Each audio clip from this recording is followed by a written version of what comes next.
지난 30년 가까이 진료실에서 수많은 환자분들을 만나왔습니다. 그분들을 돌보면서 깨달은 한 가지 진실이 있습니다. 건강을 위해 무엇을 먹느냐도 중요하지만 그것을 언제 어떻게 먹느냐가 때로는 훨씬 더 큰 차이를 만든다는 것입니다. 오늘은 많은 분들이 혼동하시고 또 잘못 알고 계신 마그네슘이 황금 복용 시간에 대해 말씀드리려 합니다. 근육통, 쥐, 저림은 물론이고 수면 문제, 변비, 심지어 편두통까지 같은 마그네슘 한 알이라도 타이밍이 바뀌면 체감이 완전히 달라집니다. 화면이 어두워지며 새벽 시계가 보입니다. 3시 17분.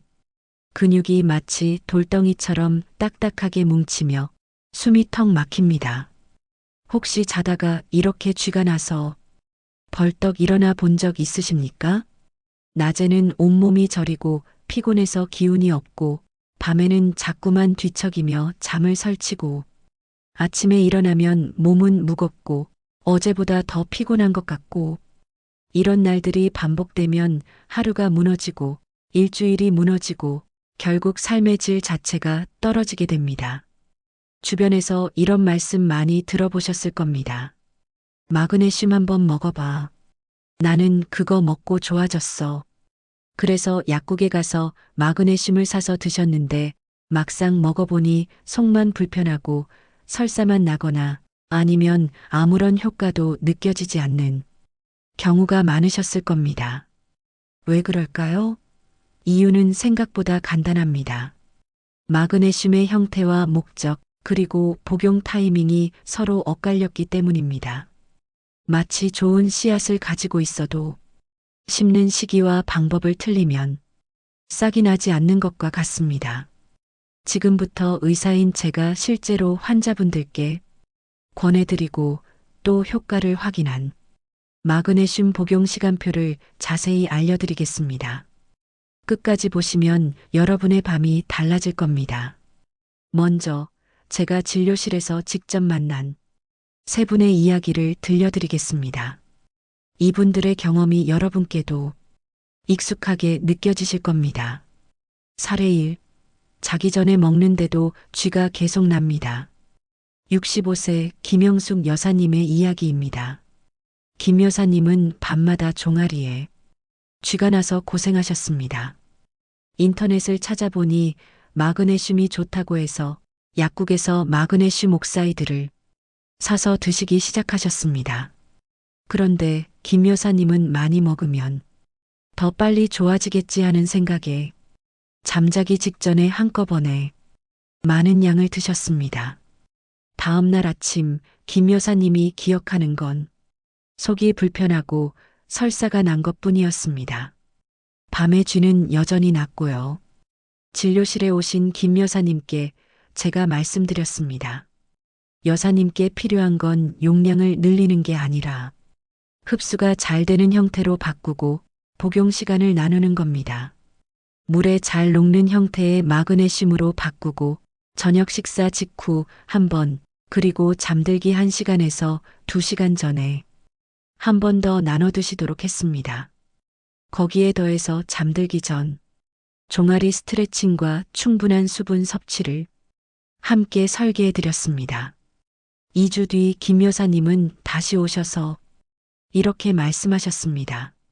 선생님, 새벽에 쥐가 나서 벌떡 일어나는 횟수가 확실히 줄었어요. 이제 아침에 일어나도 개운합니다. 사례 2. 아침엔 두통, 오후엔 피로, 저녁엔 다리가 저립니다. 70세 박철수 사장님의 경우입니다. 박 사장님은 역류성 식도염 때문에 위산 억제제를 몇 년 동안 드셨습니다. 그런데 요즘 들어 이유 없이 피곤하고 근육에 자주 경련이 일어나고 다리가 저리는 증상이 심해졌다고 하셨습니다. 혈액 검사를 해보니 마그네슘 수치가 정상 범위보다 낮게 나왔습니다. 위산 억제제를 오래 복용하면 마그네슘 흡수가 떨어질 수 있거든요. 박 사장님께는 복용 중인 약과 식습관, 그리고 마그네슘 복용 시간표를 전체적으로 다시 짜드렸습니다. 낮에는 마그네슘이 풍부한 음식으로 채우시고 저녁에는 흡수율이 높은 형태의 마그네슘을 나눠서 드시도록 했습니다. 한 달 뒤 박 사장님은 진료실에 들어오시자마자 이렇게 말씀하셨습니다. 선생님, 머리가 정말 맑아졌어요. 아침에 일어날 때 몸이 가벼워진 게 느껴집니다. 사례 3. 불면증 때문에 시트레이트를 자기 직전에 먹었더니 한 분은 불면증과 변비를 동시에 겪고 계셨습니다. 마그네슘 시트레이트가 변비에 좋다는 말을 듣고 잠자기 직전에 드셨습니다. 그런데 이 형태의 마그네슘은 복용 후 몇 시간 이내에 배변을 유도하는 효과가 있습니다. 결과적으로 잠이 들려고 하면 화장실에 가야 해서 오히려 수면이 방해를 받으셨던 겁니다. 수면이 목적이라면 저녁 식사 직후에 위를 달래고 잠들기 1시간에서 2시간 전에 글리시네이트나 트레온산염 같은 형태로 소량을 드시는 게 맞습니다. 그리고 조명의 밝기, 카페인 섭취 시간, 호흡 루틴까지 함께 조정해 드렸습니다. 결과는 어땠을까요? 그분은 잠드는 속도가 훨씬 빨라졌고 새벽에 깨는 횟수도 줄었다고 체감하셨습니다. 핵심 정리와 원리 설명. 이 세 분의 사례에서 공통적으로 보이는 것이 무엇일까요? 바로 이것입니다. 같은 마그네슘이라도 목적에 따라 최적의 복용 시간이 완전히 다르다는 것입니다. 마그네슘 보충제를 효과적으로 사용하려면 세 가지를 반드시 맞춰야 합니다. 첫째, 형태입니다. 물에 얼마나 잘 녹느냐, 흡수가 얼마나 잘 되느냐가 중요합니다. 둘째, 용량입니다. 한 번에 많이 먹는 것보다 나눠서 먹는 게 속도 편하고 흡수도 좋습니다. 셋째, 타이밍입니다. 언제 먹느냐에 따라 효과가 극명하게 갈립니다. 이 3박자를 제대로 맞추면 체감이 확실히 커집니다. 반대로 하나라도 어긋나면 아무리 좋은 제품을 먹어도 효과를 보기 어렵습니다. 그리고 한 가지 더 강조하고 싶은 것이 있습니다. 보충제는 어디까지나 식탁을 보완하는 도구입니다. 식사를 통해 먼저 채우고 부족한 부분만 보충제로 메우는 것이 가장 건강한 방법입니다. 그리고 안전 지침과 다른 약과의 상호작용 간격을 반드시 지켜야 합니다. 이것은 선택이 아니라 필수입니다. 흔한 오해 바로잡기. 이제 많은 분들이 가지고 계신 오해를 하나씩 바로 잡아드리겠습니다. 오해 1. 자기 전에 마그네슘만 먹으면 다 해결된다. 아닙니다. 목적이 수면이나 긴장 완화라면 저녁 식사 직후에 한 번, 그리고 잠들기 1시간에서 2시간 전에 한 번 더 나눠 드시는 게 적절합니다. 그런데 변비 조절이 목표라면 잠자기 직전은 오히려 부적절합니다. 이른 저녁에 드시고 밤에는 수면용 형태로 분리해야 합니다. 오해 2. 쥐에는 무조건 마그네슘이 답이다. 마그네슘이 모든 야간 경련을 해결하지는 않습니다. 기대치를 적절하게 조절하셔야 합니다. 종아리 스트레칭, 충분한 수분 섭취, 전해질 균형, 온찜질을 함께 설계해야 효과가 나타납니다. 마그네슘 복용 타이밍은 수면 루틴과 겹치도록 배치하는 것이 좋습니다. 오해 3. 고용량 한 번이 저용량 2번보다 빠르고 효과적이다. 대부분의 경우 저용량을 2번 나눠 먹는 것이 속을 편안하게 하고 흡수를 안정시킵니다. 특히 물에 잘 녹는 형태, 예를 들어 글리시네이트, 락테이트, 아스파테이트 같은 것들은 위장 자극을 덜 유발해서 꾸준히 드시기에 좋습니다. 오해 4. 아침에 먹는 다른 약들과 같이 먹어도 괜찮다. 절대 아닙니다. 마그네슘은 갑상선 약인 레보티록신, 일부 항생제, 철분제, 골다공증 약인 비스포스포네이트와 최소 4시간 간격을 두는 것이 안전합니다. 만약 아침에 이런 약들을 드신다면 마그네슘은 점심이나 저녁으로 옮기셔야 합니다. 달력의 색깔 블록으로 표시해 두시면 실수를 방지할 수 있습니다. 꼭 체크해야 할 위험 신호. 첫째, 만성신장 질환이 있거나 고마그네슘 혈증 위험이 있는 분들은 반드시 의료진과 상의해서 용량과 형태를 정하셔야 합니다. 둘째, 위산 억제제를 오래 드시는 분들은 저마그네슘 혈증과 연결될 수 있습니다. 근육 경련, 부정맥, 무기력 같은 증상이 나타나면 혈액 검사로 수치를 확인하시길 권합니다. 셋째, 보충제만 기준으로 상한선을 무턱대고 넘기지 마십시오. 속이 불편하면 용량을 줄이거나 분할 횟수를 늘리거나 형태를 바꾸는 것이 먼저입니다. 황금 복용 시간 6단 표준. 원리와 주의점을 이해하셨습니다. 이제 가장 중요한 실전. 황금 복용 시간 설계로 들어가겠습니다. 목적별로 시간표를 하나씩 그려드리겠습니다. 공식 1. 수면과 긴장 완화가 목표라면 복용 타이밍은 이렇습니다.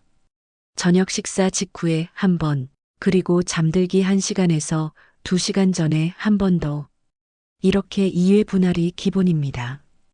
형태는 글리시네이트나 트레온산염처럼 물에 잘 녹고 진정감을 돕는 것으로 시작하십시오. 루틴은 이렇게 만드시면 됩니다.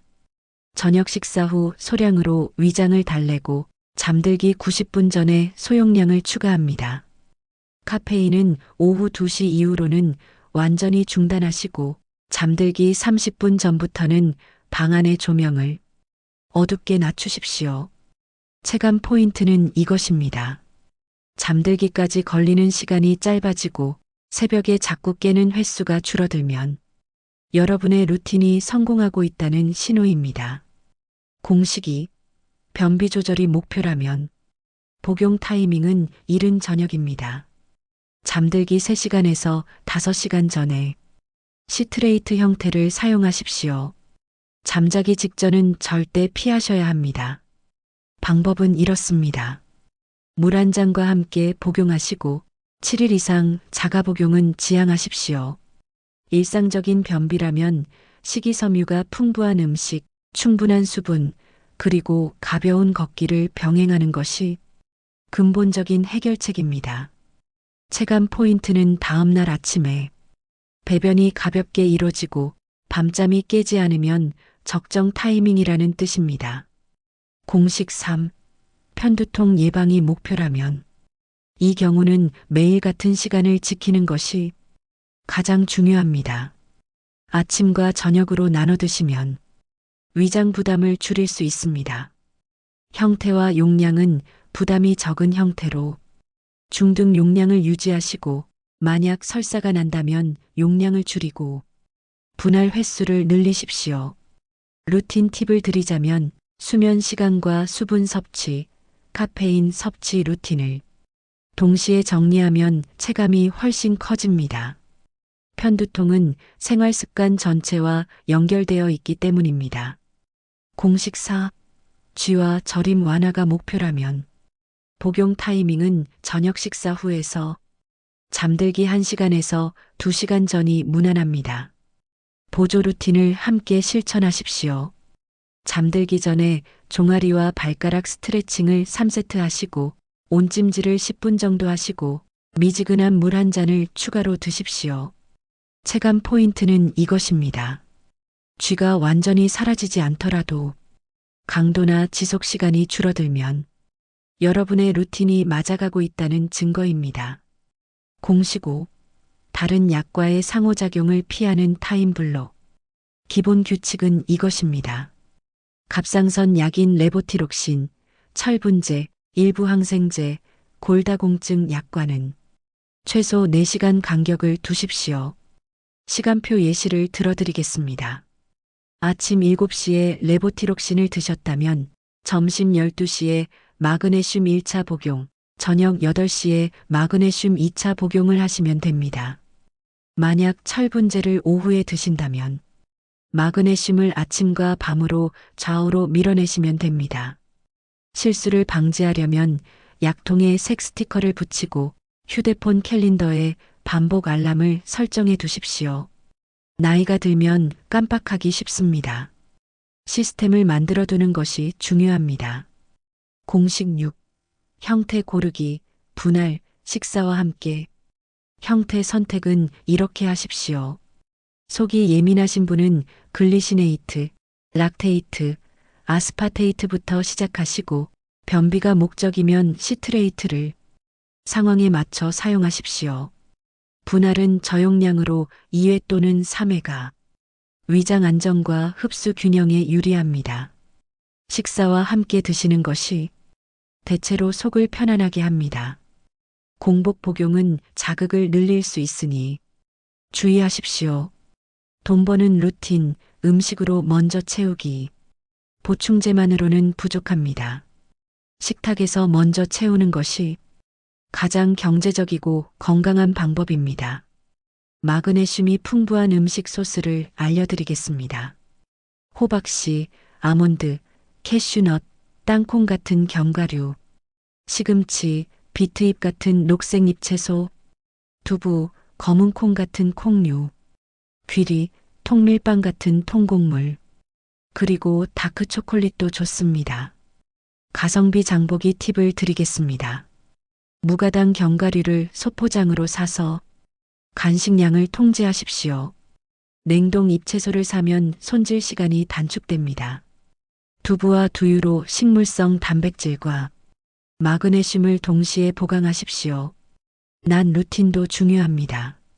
물은 낮 동안에 나눠 마시고 저녁에는 컷오프를 두십시오. 밤은 수면의 시간이므로 수분 섭취와 자극을 줄이는 것이 좋습니다. 계속할 수 있는 세팅 만들기. 좋은 루틴을 만들었다고 해서 끝이 아닙니다. 계속할 수 있는 환경을 만들어야 합니다. 첫째, 시각화하십시오. 냉장고 문에 체크카드를 하나 붙이십시오. 저녁 식후 1차 복용, 취침 90분 전 2차 복용, 이른 저녁 시트레이트, 다른 약과 4시간 간격. 이런 내용을 적어두시면 됩니다. 둘째, 도구 배치를 바꾸십시오. 침대 머리맡에는 작은 물병 하나만 두시고 나머지 물은 거실에 두십시오. 무의식적으로 야간에 물을 많이 마시는 것을 줄일 수 있습니다. 셋째, 알람을 활용하십시오. 캘린더에 복용 알람과 스트레칭 알람을 함께 묶어 두십시오. 넷째, 가족과 합의하십시오. 가족에게 저녁 카페인 금지 시간, 야식 금지 시간을 공유하십시오. 옆에서 유혹하지 않으면 성공률이 훨씬 높아집니다. 혼자 하는 것보다 함께 하는 것이 쉽습니다. 문제 해결 가이드. 실제로 실행하다 보면 여러 문제가 생길 수 있습니다. 하나씩 해결 방법을 알려드리겠습니다. 문제, 자기 전에 시트레이트를 먹고 새벽에 화장실을 갑니다.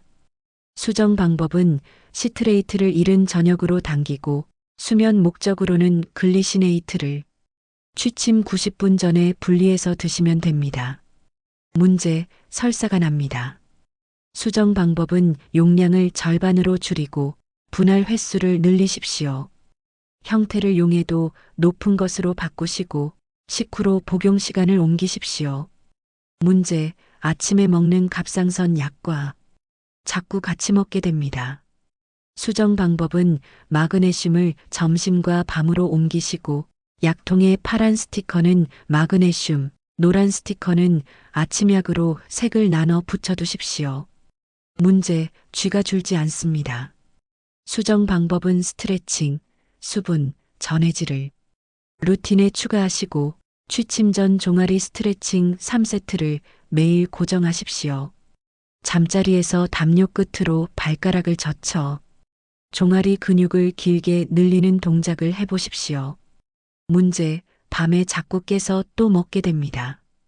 수정 방법은 야간 추가 복용은 피하시고 다음 날 타이밍을 조정하십시오. 밤에는 호흡을 10회 천천히 하며 진정하시고 불빛을 최소화하십시오. 하루 샘플 시간표 제시. 실제로 어떻게 하루를 구성하면 되는지 샘플 시간표를 보여드리겠습니다. 수면과 쥐, 저림을 함께 관리하는 혼합형 목표입니다. 아침 7시 필수 아침약을 복용합니다. 갑상선 약 같은 것들이죠. 물 한 잔을 드시고 가벼운 스트레칭을 합니다. 오전부터 오후까지는 물을 나눠 마십니다. 점심 식사 후에 마그네슘 1차를 소용량으로 복용합니다. 오후 5시 30분 변비가 있다면 시트레이트를 이른 저녁에 복용합니다. 저녁 6시 30분 저염 단백질과 채소 중심으로 식사합니다. 국물은 반에 반만 드십시오. 저녁 8시 30분 마그네슘 2차를 복용합니다. 글리시네이트 같은 형태로요.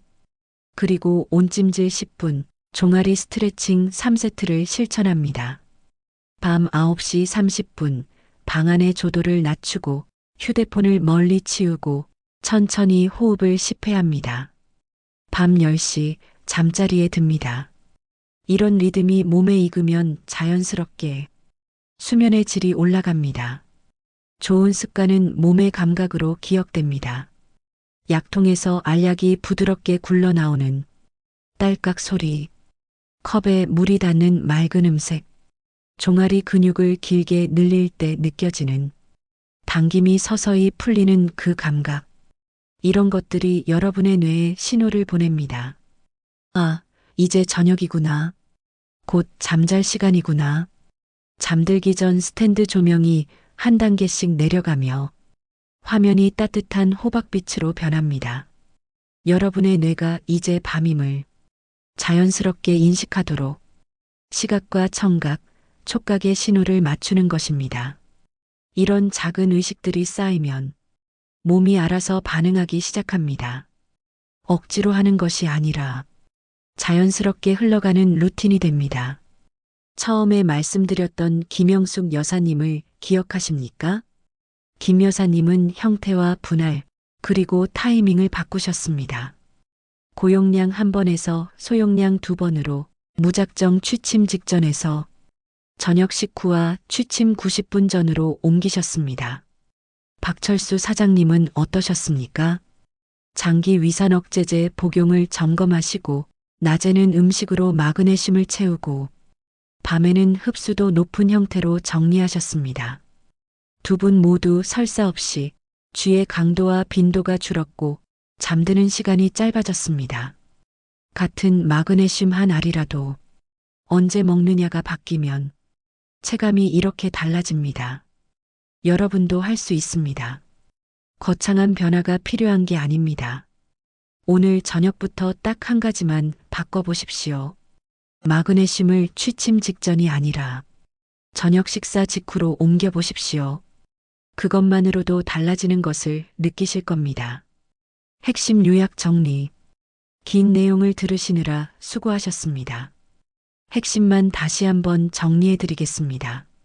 첫째, 수면과 긴장 완화가 목표라면 저녁 식사 직후와 취침한 시간에서 2시간 전 이렇게 2번 나눠서 드십시오. 글리시네이트나 트레온산염 같은 형태가 좋고 소용량 분할이 기본입니다. 둘째, 변비 조절을 위한 시트레이트는 이른 저녁에 드시고 취침 직전은 절대 금지입니다. 밤잠을 깨우지 않도록 타이밍을 앞당기는 것이 핵심입니다.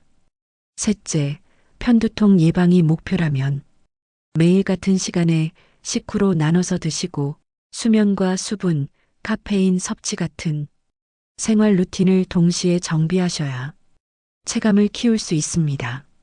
넷째, 쥐와 저림은 근거가 제한적이므로 스트레칭, 수분, 전해질, 온찜질을 저녁 복용과 세트로 진행하십시오. 마그네슘만으로는 부족합니다. 다섯째, 갑상선 약, 철분제, 일부 항생제, 골다공증 약과는 최소 4시간 간격을 반드시 지키십시오. 이것은 타협할 수 없는 안전 규칙입니다. 여섯째, 신장질환이나 특정 약물을 복용하시는 분들은 의료진과 개인화된 상담을 받으셔야 하고 보충제만 기준 상한선을 임의로 넘기지 마십시오. 밤에 쥐가 나서 잠을 설치고 다음날 피곤해서 하루가 무너지는 일, 그런 날들이 이제는 줄어들었으면 좋겠습니다. 여러분의 부모님도 배우자도 친구도 같은 고민을 하고 계실 수 있습니다. 이 영상이 근육통과 쥐, 저림으로 고통받는 분들의 밤을 지킬 수 있다면 그냥 나가지 마시고 좋아요 버튼을 눌러주십시오. 그 한 번의 클릭이 또 다른 분의 밤을 응원하는 일이 됩니다. 공유 한 번이 부모님과 배우자의 수면을 바꿀 수 있습니다. 구독하시면 다음에도 돈 버는 건강 루틴을 놓치지 않으실 수 있습니다. 오늘 저녁부터 시작하십시오. 작은 변화가 큰 체감을 만듭니다. 여러분의 밤이 편안해지기를 진심으로 바랍니다. 지금까지 시청해 주셔서 진심으로 감사합니다. 건강하십시오.